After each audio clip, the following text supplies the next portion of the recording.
Good day, and thank you for standing by. Welcome to the VEF Q4 2025 earnings call and webcast. At this time, all participants are in a listen-only mode. After the speaker's presentation, there will be a question and answer session. To ask a question during the session, please press star one one on your telephone. You will then hear an automated message advising your hand is raised. To withdraw your question, please press star one one again. Please note that today's conference is being recorded. I would now like to turn the conference over to your first speaker, David Nangle, CEO. Please go ahead. Super. Thank you very much. Good morning, good afternoon all. I welcome you today from Manila in the Philippines, where I'm on the road seeing companies and looking at some of our investment companies in Dubai for the last couple of days. This is welcome to our Q4 25 results presentation. I do have Alexis Koumoudos, our CIO, with me in this call as per usual. And we'll spend the next 15, 20 minutes just running to key highlights of the quarter and the year, given it is the end of year quarter, and outlook for everything that we see at VEF, and then happy to answer any questions that you have. Moving on to slide 2 in the presentation. It's an evolution of what we've been saying for most of the year. Like the NAV still continue to trend higher. We're very happy. It's a reflection, obviously, of everything in our NAV, which is our portfolio companies and their performance. Q4 in itself was up a healthy 6.9% in dollar terms and over 22% for the full year. Obviously less in SEK, given the SEK strength versus the dollar. But a big driver in Q4 was Creditas, which we'll speak about, and its latest fundraise, which came through quite nicely in Q4. But generally speaking, the NAV this year was a reflection of our portfolio, and it's really about a portfolio that the risk reward is much better than it was in the past, with majority at give or take break even, and growth is very much back in focus. That's been reflected in our top names like Creditas, Konfio, and JustPay, which is humming along quite nicely at a very healthy clip. The focus in the quarter, and obviously it's a big part of our story, is Creditas, had a very big quarter in terms of results, and it's been coming. We talked about the transitionary period from hyper growth and burn to no growth and break even, and now they're starting to put the foot back down on growth again, but more sustainable growth at this point in the cycle. So through the quarters this year, we've seen them get towards 20% year-on-year credit growth, which is driving the income statement. We'll talk about that. And that was key to see those results coming through quarter on quarter on quarter as we went through the year. And that's key for our value and our future.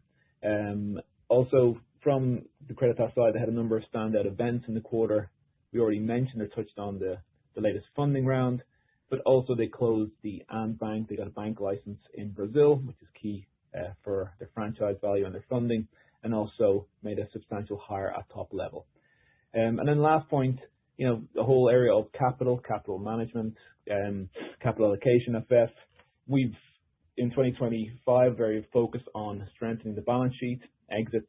We'll talk about that in this presentation, capital coming in to pay down some debt, buy back some shares.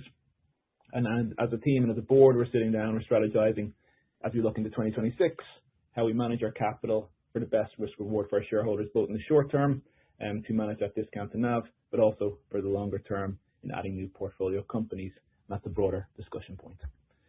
Moving on to slide 3, the key highlights and numbers I've touched upon of the NAV in dollar terms, up 6.9% and 22.9% for the quarter and for the year-on-year. And from a SEK point of view, a healthy quarter of 4.6%, not a lot of currency diversion, and up 2.8% for the year. Share price obviously being weaker, flat year-on-year at the year end, and up 3.3% in the quarter. And on slide 5, this is a chart we show every quarter, and what you're starting to see since year-end 24 is a gradual pickup in the NAV in dollar terms to now $434 million. As I say, there is the micro level of our portfolio companies, but then obviously it feeds down from the macro level and the cycle level. Venture capital is in a better place. Capital is flowing. Macro is in a better place. The companies that were invested in, quality companies, are starting to grow again, and that's feeding through to a growing NAV, which is key, obviously, for everything that we do here at VEF. Alexis sort of passing a few slides around their NAV evolution over the year, and I'll come back on some key points before I open up for questions. Thanks, Dave. Hi, everyone. Yeah, just looking at slide 5, which highlights the valuation approach and key takeaways for the portfolio in the quarter. The main mover there is Creditas, that moved from mark to model in the previous quarter to this latest transaction, priced at the $108 million Series G round that they closed in December, which resulted in a $33 million uplift to the NAV. The rest of the top 3 names like Confio and JustPay remained at mark to model and latest transaction respectively, which results in the portfolio being valued on 69% at latest transaction, and the remaining 31% of the portfolio being valued on a mark to model basis. And of those 31%, 90% plus of those mark to model valuations reflect multiples further down the P&L, i.e. like below just the revenue multiple. Moving on to slide 6. So on slide 6, we just break down the NAV evolution in the quarter, and we show the breakdown of that and how it's attributed to different factors. So the biggest part of NAV growth in the quarter is attributable to Creditas's round and the impact of that round on the valuation of the company. In the portion of the portfolio that's marked to market, you can see the slight positive portfolio growth was partly offset by the market pullback in the quarter.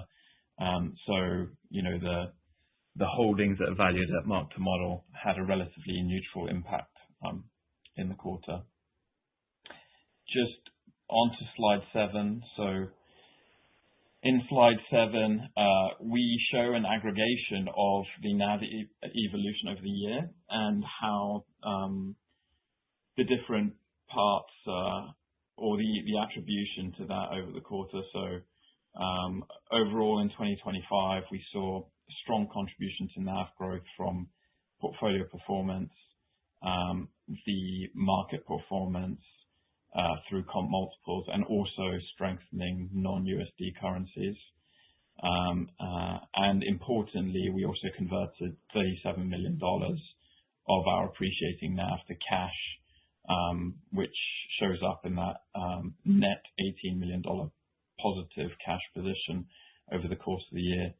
So in aggregate, you know, there was $81 million of positive NAV evolution.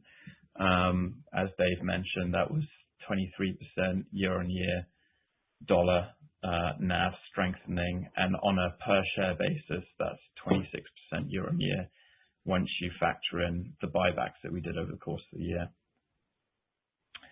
And then just on slide 8, you know, we use this slide to just reiterate how we continue to feel confident in the strength of the portfolio. The fact that we have a portfolio that's growing 25 to 30% year on year on a self-sustaining basis. And, you know, a lot of that is driven by Creditas, and Dave will get into some of the details of that in the preceding slides.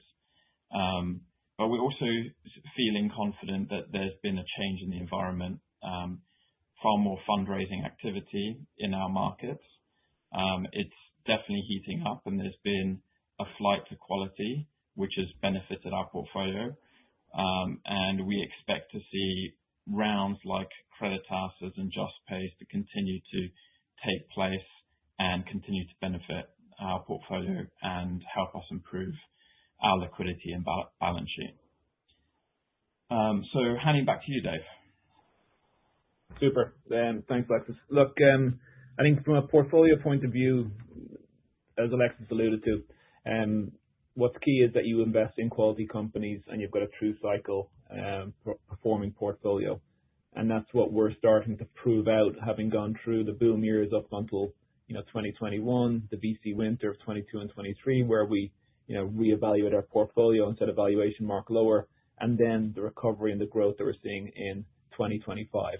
So you invest in these companies, you live with them through cycle, you see them in the up and the down cycles, and that's how you build longer term value. So we're very happy with the overall portfolio where it is.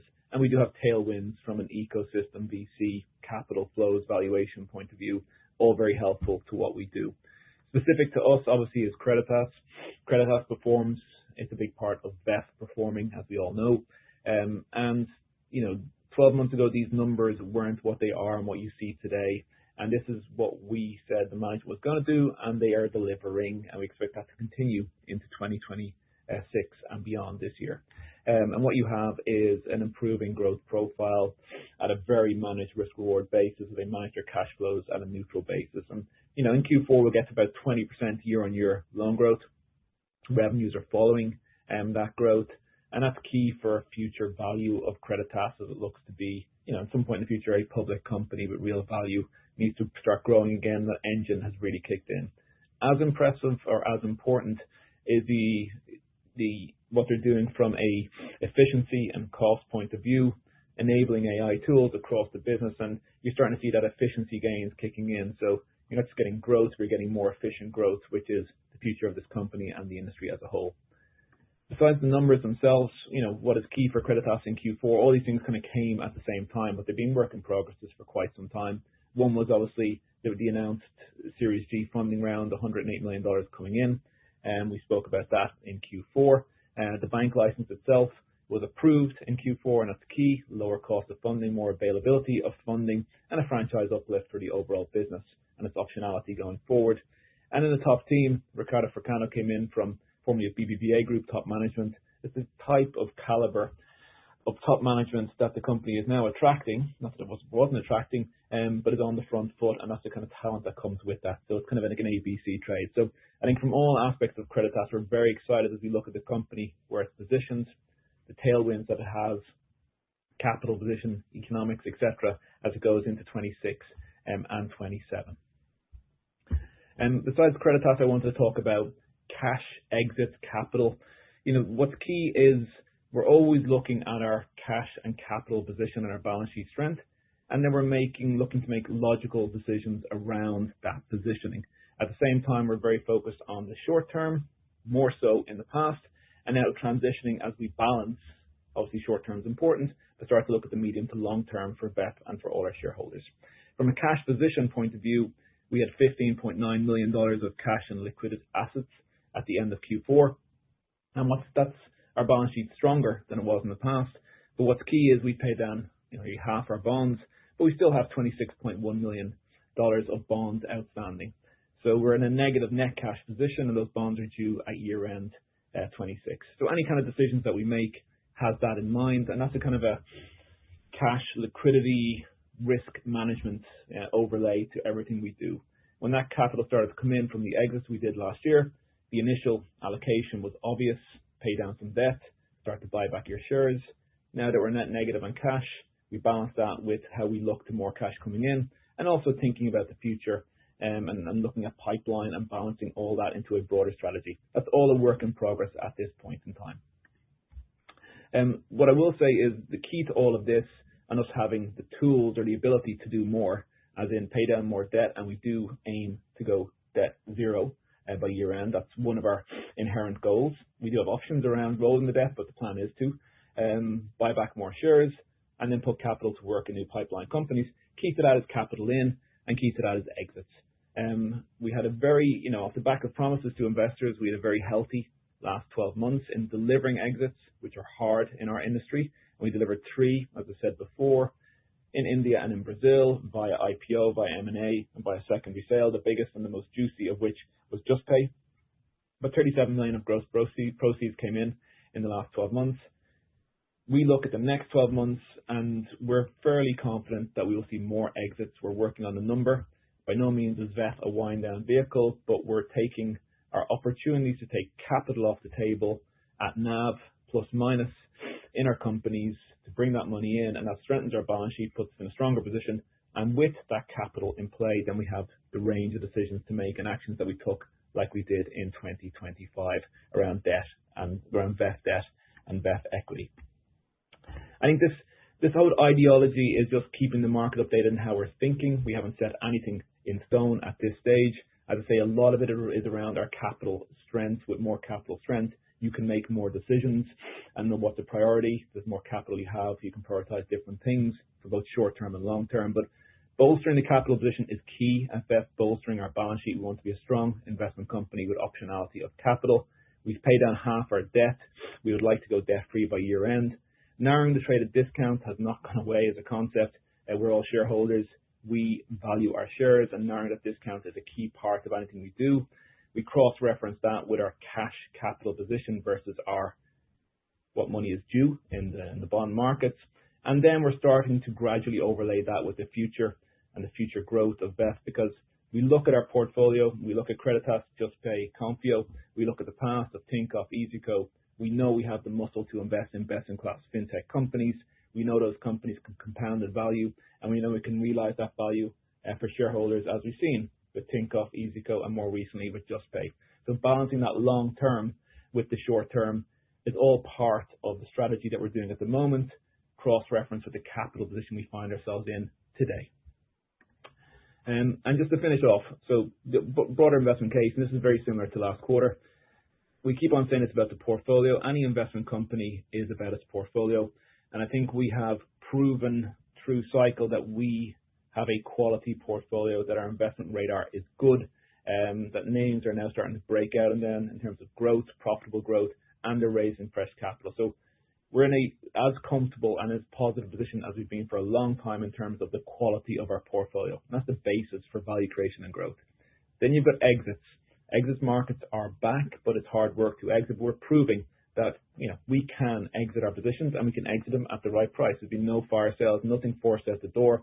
The right exits at the right time, at the right price, strengthening our balance sheet. Then you've got questions around capital allocation, and we look to win the near term as well as the long term, and put that capital to work in the most value-added way. It was paying down some debt, it was buying back some shares, and now while we're in a negative net cash position, we sit back, we strategize as in when the next capital comes in, how do we allocate that? And then we're debating the short term versus the long term, because it's very logical given our track record of investing versus the very short term obvious traded discount playbook of buying back your shares. We get that. We're very cognizant of that. And within the pipeline, we are flexing that muscle again. We are seeing best-in-class EM fintech companies around the world. We are excited about names that we could potentially bring into our portfolio. But we need to cross-reference that around our capital position, and B, the opportunity to create value for everybody involved via our shares, and obviously delevering our debt. I will stop there, and operator, very happy to open the floor to questions at this stage. Thank you.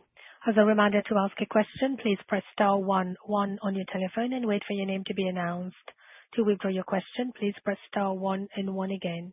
Once again, please press star 11 to ask a question. To withdraw your question, please press star 11 again. We are now going to proceed with our first question. And the questions come from the line of Linus Sigurdsson from DNB Carnegie. Please ask your question. Good afternoon, David and Alexis. Thanks for taking my questions. And starting off with a question on the Creditas raise. If you could just walk us through maybe some of the details and how this has affected your ownership stake in terms of dilution. Yeah, I think last part first, from an ownership point of view, we broadly own what we did before. But there was a lot of moving parts to that, in that the round itself was led and underwritten by Bank, who's a key investor in Creditas. So the capital came in, but there were a number of notes, outstanding convertible notes, of which we held from previous rounds back in 22 and 23. So they converted at a discount to the overall round price. So net, we still own the same, approximately 9% of Creditas. It didn't move that much given the mechanics and the maths of the round. And then from a valuation point of view, there was obviously the headline valuation, but we value Creditas at the convertible note, the discounted note, just to be conservative and in line with our most recent effective capital in. Thank you. That's very clear. And then a question on Juspay, which we saw putting out some numbers a few months ago, and it's just, any updates on how they're tracking along? What should we expect for 2026? Should we see some moderating momentum, or is this going to continue to compound in the same way? Yeah. Alexis, do you want to grab that? Yeah. Hi, Linus. Yeah, Juspay continues to execute well. So I think for the calendar year of 2025, the company grew around 40% top line. We are forecasting the company expects to grow at a similar pace this year. I think the big variables within that are, as last year was about planting seeds in international markets, and this year is about seeing those seeds really thrive and start to contribute to the top line. So I think some of the variability about them being able to deliver 40% or maybe more will come from their success internationally. And so far, we're feeling pretty strong. There are some large signed contracts which can be quite juicy and fruitful. But yeah, I'd say 40 to 50% top line growth for 26, similar to 25. Yeah, Linus, what you have is you got of the top three, you've got names like Creditas and Compute that are coming back into their own and starting to compound back into that 20% plus growth zone, and they can easily go to 30% given the markets around the TAM. But Juspay has been compounding at a healthy clip through that cycle. So, and we do expect a healthy year again next year. Yeah, appreciate that. And then my final question was just double clicking on this near-term capital allocation, how we should interpret those comments on balancing. I mean, should we think, some new smaller exit before buybacks are resumed at scale, or is this something you'll be starting in the near term? Yeah, no, look, it's a very fair question, and we're not ignorant of the share price. And what I'd say to you is we're making no firm statement today, and that's not hiding behind anything, but it's very clear that we need to manage our capital position given what we need to outlay, at least on paper, from a debt point of view by year end. And that was a very cognizant management and board decision when we stopped the buyback, as in, let's get the balance sheet to a more comfortable position. So for everybody involved, we are comfortable on line of sight of exits. We would like to see those exits coming in. Nothing is guaranteed, but as they do and the capital position strengthens and you go net cash positive, then you have the decision tree whether you keep the capital to pay down your debt. Is that the most important thing? In an ever-changing environment, that may be more important than buybacks. And then you cross-reference that with the clear IRR that you have in buying back your own shares, as well as the indication to the market, which is very positive. And then you start to cross-reference that with the long-term value when you see some awesome fintech companies like the ones we've invested in the past that we could potentially add to the portfolio. Now, we're trying to get all our ducks in a row, and I think we're being maybe overly transparent and communicative with the market about how we're thinking, as opposed to just finishing our thinking and putting it all down on paper. But I think that we respect the market enough to share as we go. I think we've always done the right thing for long-term value for shareholders. We can't control the share price, that's very clear. But I think to your point, Linus, I think more capital in gives us more comfort to do more across all areas of capital deployment. Okay, thank you so much. We are now going to proceed with our next question. And our next questions come from the line of Stefan Knutsson. Please ask your question. Good afternoon, Dave and Alexis. Thank you for taking my questions. Firstly, on geopolitical situation in South America, following the U.S. operation in Venezuela, have you seen any impact on your business or any increased risk that you foresee going forward after this development? Interesting. Not really in the specific context. In a global context, clearly there's a lot of moving parts geopolitically, and the U.S. is at the forefront of a lot of them, and these are unpredictable. We wouldn't expect anything to happen in any of our investment countries in Latin America or elsewhere similar to what happened in Venezuela. I think it was a very specific case in point, and obviously we like the event. We like the outcome of the event, but the event itself and the nature of it was tricky, let's say the least. But no, I think from the landscape in Latin America, the markets that we look at, Brazil and Mexico, haven't been touched really by that. And we talk to a lot of global investors who invest in emerging markets and LATAM, and even to other markets like Colombia, Chile, etc. We haven't really seen any impact. I think there's a very specific excitement around the potential for Venezuela off the back of what happened, but it's a country with many possible lots of potential and many possible future scenarios. So I think removing bad leadership is only the start, but then the pathway, there's a lot to work on there. But no, we've seen no negative outcomes or volatility or risk to any of our countries. This is all within the domain of a very fluid, noisy, global geopolitical kind of environment, much more than it was in the past. Yeah, thank you for the update. And then I think like most of the questions was answered by Linus' question, but maybe if you can share any operational update on Confio and how their banking license application is going. Yeah, that's fair. No, because we've been overweight Creditas communication in Q4, and obviously JustPay, Alexis spoke about. Confio did very similar results to what Creditas did in terms of top line growth, loan growth and top line growth in the 20% bracket, albeit it wasn't the up curve that Creditas had quarter on quarter through the year. It was more sustained through the year. It is a bank that can do a lot faster growth. I think Creditas can do the same given the TAM that their environment's in. So it can easily do 30% growth plus as we look into 2026. But I don't think it'll start off that way. I think it'll gradually. The Q4 is generally faster than Q1, so it gradually picks up. Margins are holding steady and tight. They're cash flow positive, have a strong cash position. On the bank license, we'll see. It's one where they're positioned that, we said it before, I think as a Confio's planning life without a bank license, albeit it's, we know the benefits of a bank license. So very clear that it's in line to get one. Just when you're talking about regulators and timing, it's always a risk. The upside is clear, that like Creditas getting its bank license in terms of funding costs and franchise value. But we're comfortable it will get the banking license. We just wouldn't like to put a time on it because we've been there before with regulators and bank licenses, and these things just take time. But the good thing in Mexico is we have seen bank licenses being handed out. So it's something that is and has happened. So it's not like it never happens. Okay. Thank you very much. That was all for me. Super. Thank you. We are now going to proceed with our next question.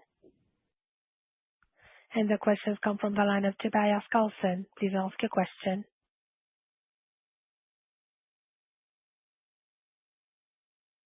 The line is now open. Please ask a question.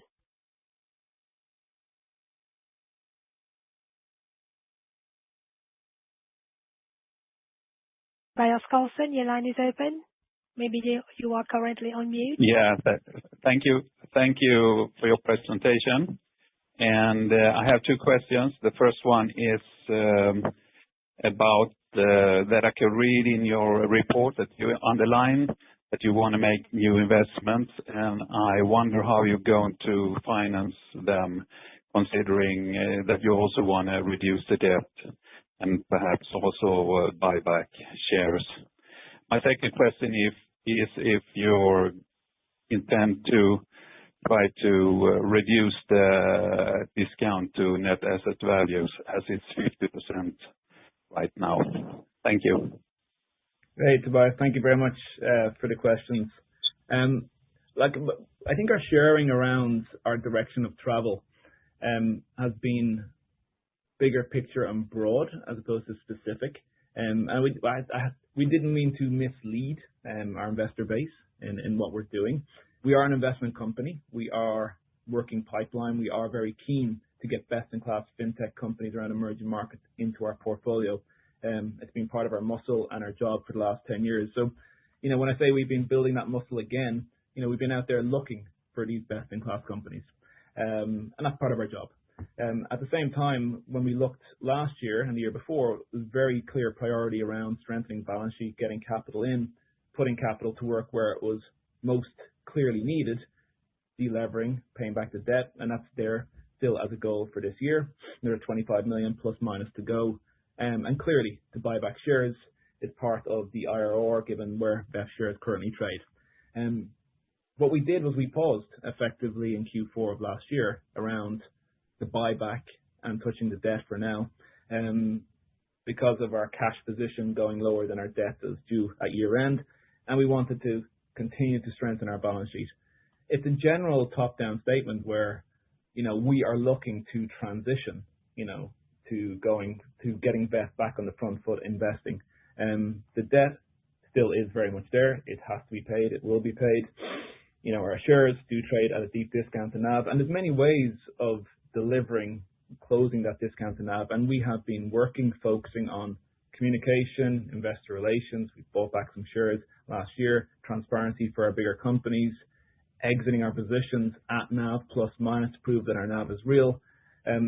We continue to work that mandate. There's many ways of attempting to, we don't control the share price, but attempting to decrease that discount to NAV, and it's in our interest as much as all shareholders' interest to have that discount lower, if even non-existent. That is part of our short-term, medium-term goal. We stopped doing everything for now until we get the capital in, and we're just strategizing around these things, and there will be a priority depending on how much capital we get in, what pipeline companies we see, the IRRs in those pipeline companies versus IRR on our shares versus buying back the debt. So I think it's all just there. I think our track record last year was buying back shares and paying down debt. We're just talking about the three different aspects and saying that we're ready to go on all. But with $15 million of cash and $25 million of debt, we just paused, took a moment, strategy, discussing, and we're really focused on the exits because with more cash we can do more things. So, that's on balance sheet. We're also looking at potentially doing off balance sheet structures. We can use our investment muscle, our ability to find, underwrite, get allocations, invest in class fintech, but do it off balance sheet by potentially SPVs. So it doesn't have to be A, on balance sheet. It can be B, off balance sheet, which doesn't touch VEF but can benefit VEF in terms of fees, carry, and different ways. So we're just looking at all of this. We're discussing it internally. We're positioning ourselves. Maybe we're opening too much to the market, but I like to share as we go, and I like to listen to the market, and the market speaks very clearly. We take all that on board, and we try and make the right decisions as we go. Thank you. Thank you. We have no further questions at this time, so I'll now hand back to you, David Nangle, for closing remarks. Yeah, thank you. Look, thank you everybody for following us, for the interest in our story and our stock. We have people coming in asking questions by email and otherwise. We will come back to you for sure. We're very happy with where we're at in terms of our portfolio. That's key. You can't do anything without a strong portfolio. We're very happy where we are in terms of cash generation and delivering exits. It's not every investment company that's in a position like us being able to do this. It puts us in a strong position. And then we're very clear and maybe overly leaning in around our thought process around what we do on capital allocation as we look forward. Watch this space. We'll be more clear as we go forward as capital comes in, but we're listening to the market as well as trying to make the right decisions for VEF, both short term as well as long term. But thank you. This concludes today's conference call. Thank you all for participating. You may now disconnect your line. Thank you.